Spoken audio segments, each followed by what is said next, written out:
હથેળીનું ચિહ્ન, ક્યાંય ચરણ ચિહ્ન, ક્યાંય સુરભી ગાયના ખૂરનું ચિહ્ન, ઐરાવત હાથીના પગનું ચિહ્ન,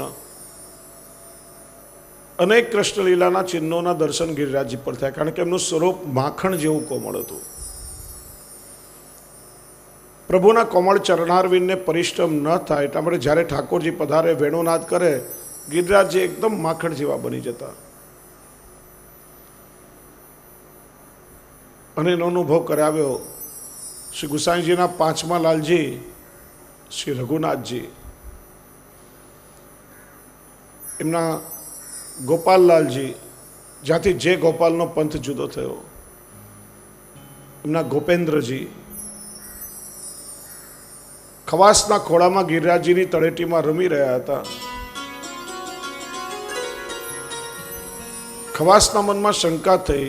મહારાજશ્રીને પૂછ્યું, કૃપાનાથ, આપ વારંવાર કહો છો ગિરિરાજજીનું સ્વરૂપ તો માખણ જેવું કોમળ છે, પણ મને તો આ શિલાઓ બહુ કઠોર દેખાય છે, મને બી કોમળતાના દર્શન નથી થતા. ત્યારે નાનકડા ખોળામાં બિરાજી રહેલા ગોપેન્દ્રજી ઠેકડો મારીને જોરથી કૂદ્યા અને ગોઠણ ગોઠણ સુધી એમના ચરણ ગિરિરાજજીની શિલામાં ખૂપી ગયા. એ અનુભવ કરાવો કે આજે પણ જો આપણા હૃદયનો ભાવ શુદ્ધ હોય તો એ જ કોમળતાના આપણને આજે પણ દર્શન થાય. પછી ગિરિરાજજીનો મહિમા અપરંપાર છે.